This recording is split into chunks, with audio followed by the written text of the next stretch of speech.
there are some other developments at Harvard University. This is after the president of the university announced new measures that his administration would be taking to combat so-called anti-Semitism, anti-Arab, and anti-Palestinian bias on campus. Can you talk a little bit about what's going on at Harvard and kind of, how this could be setting a precedent for the next stage of this kind of repression? Well, as people who've been following the story will know, Harvard University is the richest and oldest university in the United States, perhaps the most prestigious. And they have actually filed a lawsuit against the Trump administration for its attempts to basically blackmail the university to accede to political demands and to cede control over the university effectively to the government, and particularly to the fanatical pro-Israel people in the government who've been put in charge of combating so-called anti-Semitism.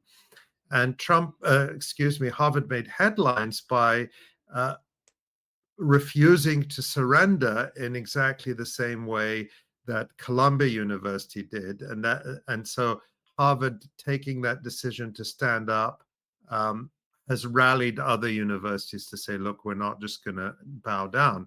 But to cast Harvard as sort of a hero in this is not the whole story, because Harvard has, of course, been pandering to the Israel lobby and to its pro-Israel donors, and indeed to the government in many ways for a long time.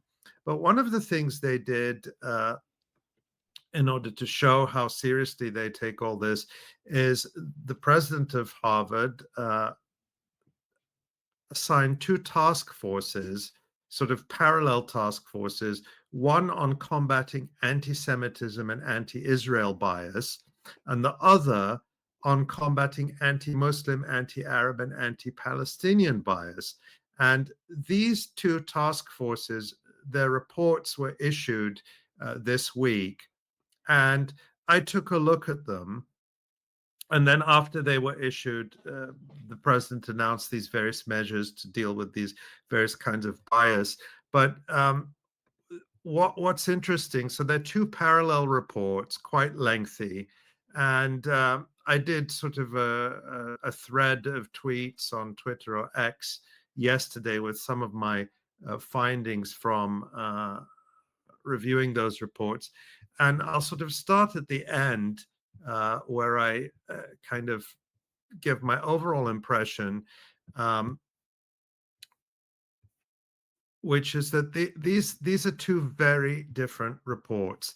The first one, the one on anti-Semitism, is really a rehash of all the types of talking points and spin and distortions that we typically hear from Israel lobby groups and pro-Israel politicians, exactly the kind of things that 𝐤𝐿 𝐄𝐥𝐞𝐜 was talking about in the context of our discussion with the encampments, where there are really the incidents of so-called anti-Semitism amount to students not being not wanting to hear the truth about what Israel is doing in Gaza. Like, they feel uncomfortable, they feel hurt, they feel unwelcome because someone talked about the very real atrocities that are happening in Gaza.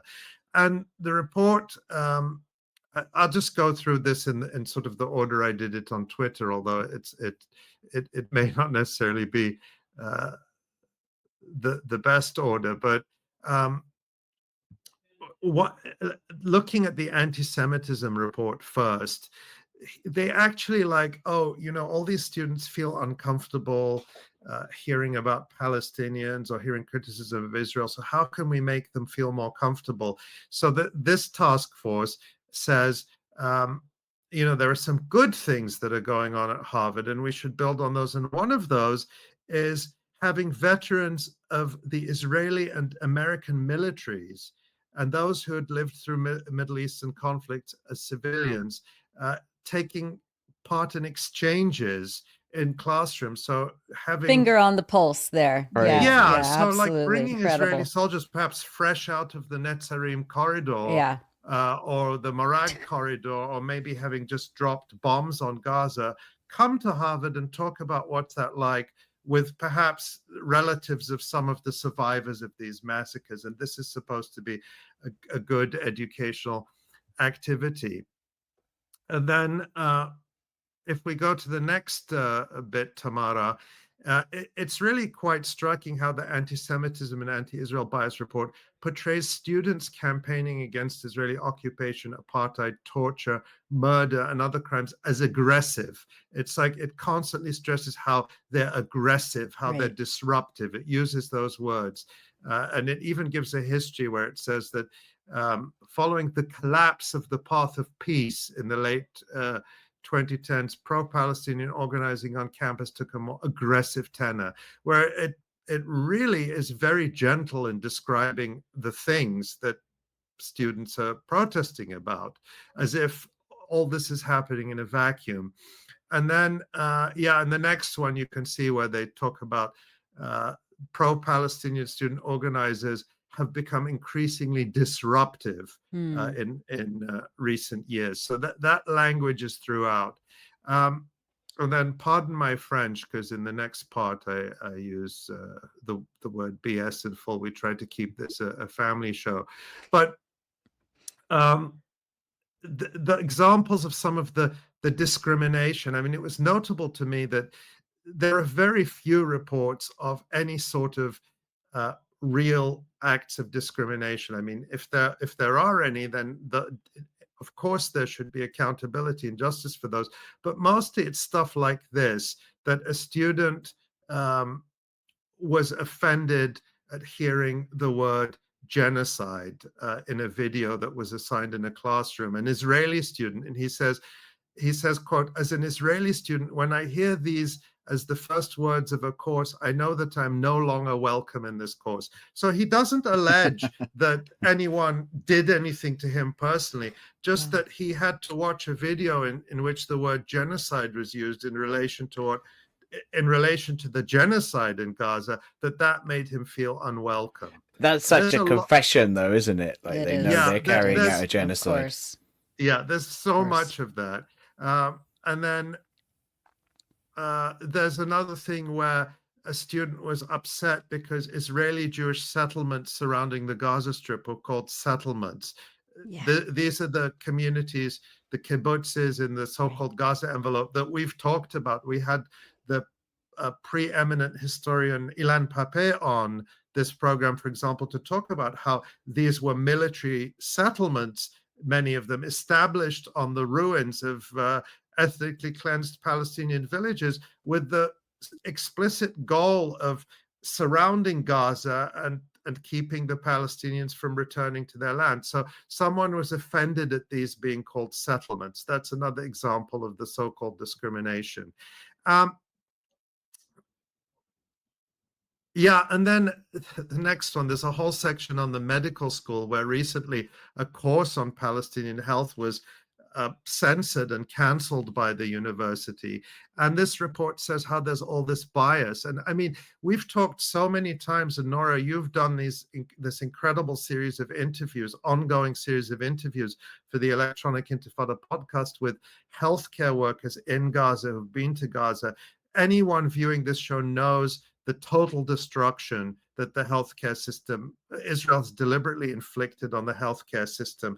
And so naturally, people in the School of Public Health are going to want to focus on that and talk about that.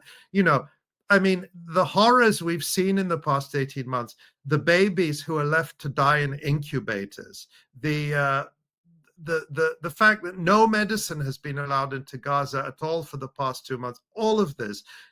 Dr. Hussam Abu Safiya is still somewhere in an Israeli torture camp. The medics murdered and tortured. The ambulance crew, the 15 people who were murdered recently. We heard about Hind Rajab later, the 2 paramedics who went to rescue her, who were murdered along with her by Israel. Hind Rajab, the little girl we heard about earlier in the program. And it goes on and on and on. And there are students claiming that the teaching of the courses of bias because, quote, there were no programs on the public health consequences of rockets being fired at Israel or suicide bombings. God. I mean, when was the last suicide bombing? We're talking about, what was it, 2008, I think, something like that was the very latest, if not earlier. So this is just trolling. It's nonsense. There's nothing there. Absolutely nothing there. No. I mean, but it points to this real the institutionalization of, you know, a perceived victimhood of an occupying, genociding, settler, colonial force, and that it's taken at face value, that there is no investigation, no critical thought applied to this completely made up perception, self-perception. I mean, it's a skewed reality that that the supporters of the settler colonial project of Zionism and Israel are trying to make real, but it's completely false. And so, speaking of settler colonialism, another example of anti-Israel or anti-Semitic bias or one-sidedness or whatever it was is that that in a class on settler colonialism, that's the topic. They show that the course material contained this map showing the English colonies in North America, which of course brought disease and displacement and genocide to indigenous people in what is now North America, next to the maps of the early settlements of European Zionist colonizers, which is what they called themselves. I mean, the Zionists were not shy about that. Yeah. They called themselves, they said, we're going to colonize Palestine. And now, Zionists on campuses cry, oh my God, you called it colonialism. It's something colonial, Theodor Herzl. Yeah, exactly. Yeah. And so they were offended at this. There's no suggestion that these maps are in any way inaccurate, but just the fact that the truth is being told is called bias or one-sided. Well, I'm sorry. If you're a Zionist, the reality, the truth about Palestine is one-sided. That the Zionists came, displaced and expelled the Palestinians. There's no two sides to that. There's no two sides to slavery. It's not a matter of opinion. There's no two sides to the destruction of indigenous populations in North America. The indigenous people of North America didn't go to England and colonize England and displace English people from their homes. So that's why this can't be a two-sided thing. It only went one way. Palestinians in the late 1800s didn't get on ships and travel from Palestine to Ukraine and Poland and Britain. They didn't go to Lord Balfour's Scottish estate and build colonies on it. So that's why the colonization of Palestine is not two-sided, it's one-sided. It was only Lord Balfour who gave away the homeland of the Palestinians. There was no Palestinian declaration that Lord Balfour's Scottish estate belongs to someone else now. So, well, maybe the Palestinians should declare that now. I visited his former estate in Scotland in 2010, and I declared it now the property of the Palestinian people. Oh, very good. Yeah, I did. So, I mean, that's just that, and there's so much of this, and so a lot of the reporters, we need to make sure that teaching is objective and that all views are represented. And what they mean by that is that the truth cannot be taught without a bunch of lies also told to quote unquote balance it out. And then I want to go down to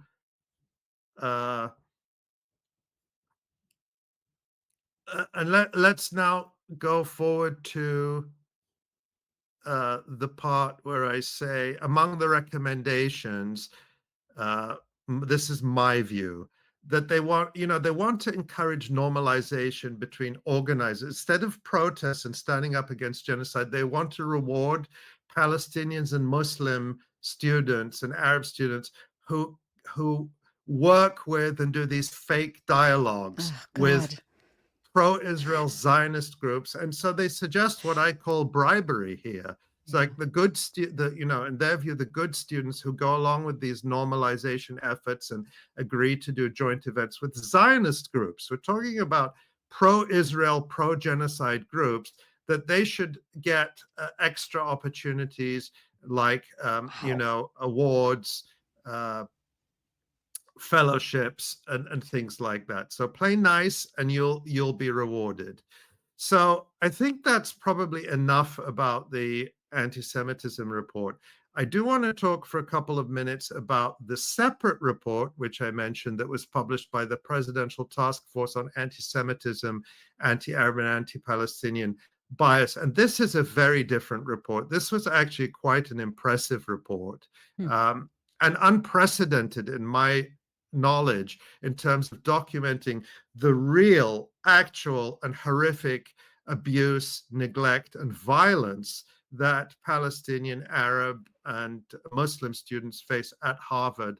And I think that we see mirrored on many other campuses.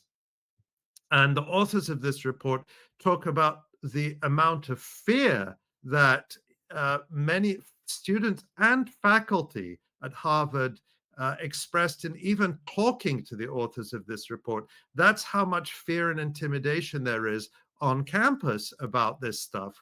And so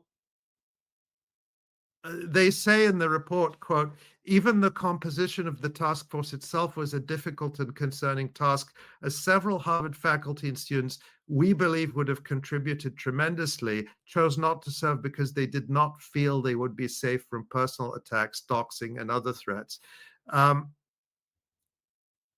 There's so much in this. It goes on and on. As we sought to listen and engage community members, reported experiencing regular and disturbing instances of bias and intimidation at Harvard, while some also told us they were dealing with the loss of family and friends due to the conflict in the region. Many reported struggling to navigate the trauma they were experiencing in their personal and professional lives within an environment and institution they felt was either unsympathetic at best or performative regarding their concerns. And also people detail a lot of hostility from the administration. And we even have a faculty member who says, and again, there's so much of this, these pages, these reports are dozens or hundreds of pages long, so I'm really only kind of giving you a taste of it. But one faculty member said, quote, this year tilted into a morally upside-down world in which people who object to mass slaughter are treated with suspicion, intimidation, and threats of actual punishment. And that really, I think, captures so much of what we've seen. And then again and again throughout this report, there are examples of the extreme intimidation that students, Palestinian and Palestine supporting students face, including these so-called doxing trucks, where Zionist groups hired these trucks with electronic billboards on them to drive around the campus area with the names and faces and even phone numbers of students, Palestinian, Arab, and Muslim students, in order to say these students are terrorists, they support extremism, to expose them to danger. And while this was done by off-campus groups, what the report indicates is that the university really did nothing about it. Same here in Berkeley. There were doxing trucks all around the University of California. There was even a doxing plane. That's right. The Zionist group was flying an airplane over the Harvard campus with pulling a big Palestinian flag behind it and a big banner that says Harvard hates Jews. And then I'll sort of just run through this very quickly. So unimaginative, along with everything else.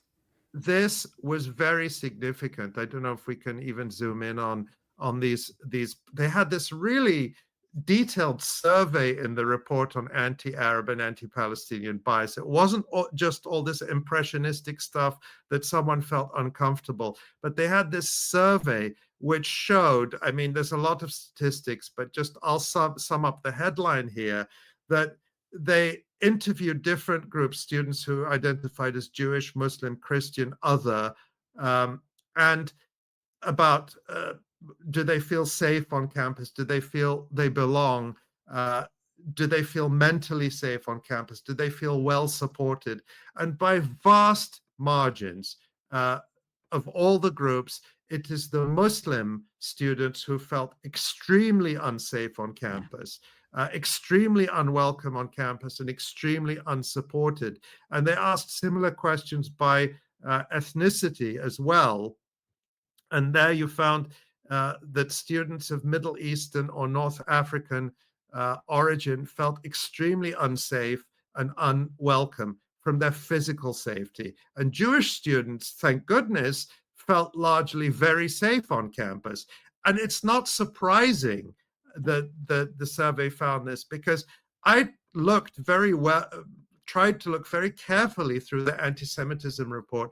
And thank goodness, I could not find a single report of a violent anti-Semitic incident or a violent incident targeting Jewish students. That report even acknowledges that the encampment that took place on the Harvard campus was extremely peaceful. There was no violence involved whatsoever. So thank goodness, no violence against Jewish students on the Harvard campus. But compare that with what's in the report on anti-Arab and anti-Palestinian violent bias.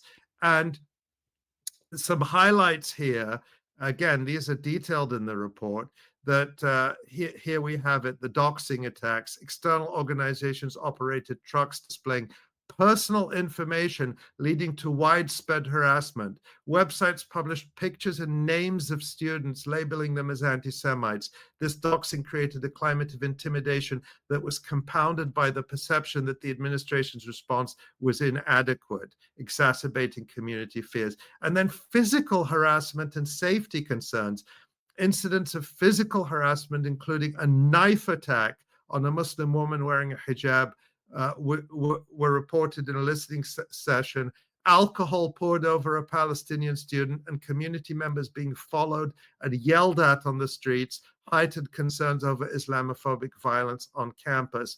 And then the report details in testimony after testimony after testimony how the university just shrugged, or if anything, took positions hostile to the victims of these kinds of attacks. So it's just extraordinary, again, and reflects this contrast between the fiction in the mainstream media of Jewish students being so scared on campuses and under attack. And it's the complete opposite. Thank goodness Jewish students feel largely safe. And of course, I think everyone will agree that if any student is targeted because of who they are, their religion, their ethnicity, whatever, they deserve the same protection as everyone else. That includes Jewish students, of course. But the reality is this is not happening at Harvard. Sitting in a classroom and hearing the truth about Zionist colonization of Palestine is not harassment, is not discrimination. Your feelings don't matter next to a genocide. The fact that you don't like hearing that Israel commits genocide is your problem. That's right. That's something that's on you. It's not the rest of the world has to be shut down and censored, and Mahmoud Khalil has to be put in prison, and the Harvard Palestine Solidarity Committee has to be suspended, as Harvard actually did, because you don't like hearing about this. Right. On the other hand, universities have to step up and protect students. Whether Harvard is serious about this, we'll see. But what I fear is going to happen is that they're going to use this report as a pretext for more censorship and more control over what is taught and what is said. And that's ultimately going to be in Israel's favor. Yeah. If your feelings are hurt by hearing the reality of the genocide that Israel is carrying out, then maybe you deserve to have your feelings hurt, because that is the reality. Well, especially since we're told all the time by the right wing and by the sort of the ultra conservative and right wing people in the US who tell us all the time that there needs Facts to be don't care about your feelings. Free speech on campuses. Yeah, they say facts don't care about your feelings, and they say that you should go to university and feel be confronted with ideas that make you uncomfortable. What they mean by that is that they want people to go on campuses and defend slavery, for example, or to defend views that women are not as intelligent as men. They want people, right-wing people, to be able to say that on campuses without opprobrium. That's what they mean by there needs to be free speech. That's the type of idea they want to promote. But the one thing that none of them can tolerate is free speech about Israel, of facts that make Zionists feel uncomfortable. Then they will shut everything down. Yeah, they will. Well, thanks for that deep dive, Ali, and I know you'll be following up what Harvard intends to do with the research that it has collected. It's a story for another day. We'll see what happens. So far, I mean, I'll just say this, and I think we'll hear a lot of this. It's a lot of, we hear everyone, and everyone is in pain, and we have to look after everyone. But I'm sorry, if you're a supporter of genocide and your pain is that you don't like hearing about the crimes Israel is committing, you are not the same as the relatives and friends of people who've been murdered in this Holocaust in Gaza. So even that equation that Harvard is already doing reflects a built-in pro-Israel bias. There really is only one group of victims here, and it's not the pro-Israel students who want to be able to advocate for genocide without feeling any opprobrium for that. Yeah, I mean, it sounds to me like the Harvard anti-Semitism report should have been added as an example to the Harvard anti-Palestinian report. Exactly. It came out on the same day. But they're two completely different reports. I mean, it's very interesting how they reflect different realities.